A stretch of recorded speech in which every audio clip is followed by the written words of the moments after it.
জাতীয় সংসদ নির্বাচনে বাংলাদেশের রাজনৈতিক দৃশ্যপটের নতুন অধ্যায় শুরু হয়েছে। বাংলাদেশ জাতীয়তাবাদী দল বিএনপি নির্বাচনে নিরঙ্কুশ সংখ্যাগরিষ্ঠতা অর্জন করেছে এবং 2/3 বেশি আসন পেয়ে সরকার গঠনের পথে এগোচ্ছে। দলের নেতৃত্বে আবারও এসেছে তারেক রহমান। তবে নির্বাচনের পর নতুন সরকার গঠন এবং ক্ষমতা হস্তান্তরের প্রক্রিয়া কেমন হবে তা নিয়ে দেশে নানা প্রশ্ন এবং জল্পনা তৈরি হয়েছে। নতুন সংসদ গঠনের ক্ষেত্রে প্রথম বড় প্রশ্ন হল স্পিকার এবং ডেপুটি স্পিকারের বিষয়। সাধারণত সংসদ সদস্যদের মধ্যে একজনকে স্পিকার নির্বাচিত করা হয় এবং নতুন সংসদের কার্যক্রম শুরুর দায়িত্ব তার হাতে থাকে। এবারে বিভিন্ন নাম ঘুরছে। অ্যাডভোকেট জয়নুল আবেদিন, সাবেক শিক্ষামন্ত্রী ডক্টর এম ওসমান ফারুক, আইনজীবী আব্দুল সালাম আজাদ, সমাজসেবক জি.কে. গৌস, নজরুল ইসলাম খান এবং মঈন খান এই নেতাদের নাম বিশেষভাবে আলোচিত হচ্ছে। তবে 24-এ ছাত্র জনতার অভ্যুত্থানের পর বর্তমান পরিস্থিতিতে সংসদ নেই, স্পিকার নেই, এমনকি ডেপুটি স্পিকারও কারাগারে। তাই শপথ গ্রহণের দায়িত্ব কে দেবেন তা নিয়েও জল্পনা তৈরি হয়েছে।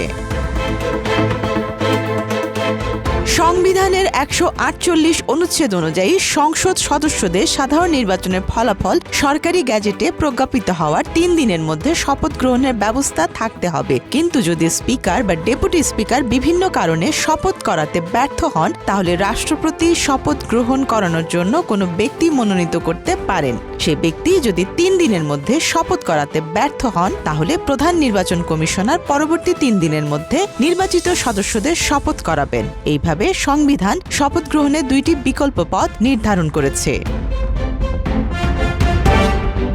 অন্তর্বর্তী সরকারের আইন উপদেষ্টা আসিফ নজরুল জানিয়েছেন, নির্বাচনের পর দ্রুত ক্ষমতা হস্তান্তর করতে চায় সরকার। তার মতে রাষ্ট্রপতি কোনো ব্যক্তিকে মনোনীত করতে পারেন, যেমন প্রধান বিচারপতি। যদি সেটা সম্ভব না হয়, তবে প্রধান নির্বাচন কমিশনারের মাধ্যমে শপথ নিশ্চিত করা হবে। তিনি বলেন, সরকার চাইছে অপেক্ষা না করে যত দ্রুত সম্ভব শপথের ব্যবস্থা করতে।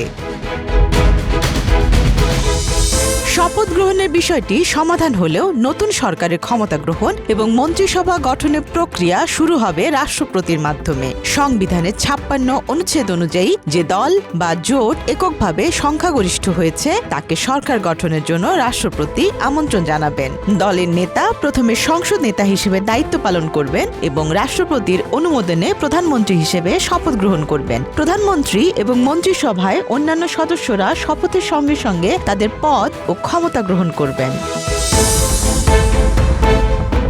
নির্বাচনের বেসরকারি ফলাফল প্রকাশের 1 থেকে 2 দিনের মধ্যে গণমাধ্যমে ফল প্রকাশিত হয়। তবে সরকারি গ্যাজেটে প্রজ্ঞাপনের পরই তা আনুষ্ঠানিকভাবে গণ্য হবে।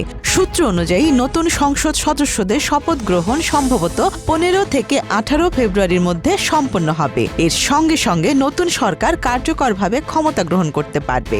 নির্বাচনে বিএনপির জয় স্পষ্ট হওয়ার পর ভারতের, পাকিস্তানের এবং যুক্তরাষ্ট্রের পক্ষ থেকে তারেক রহমানকে শুভেচ্ছা জানানো হয়েছে।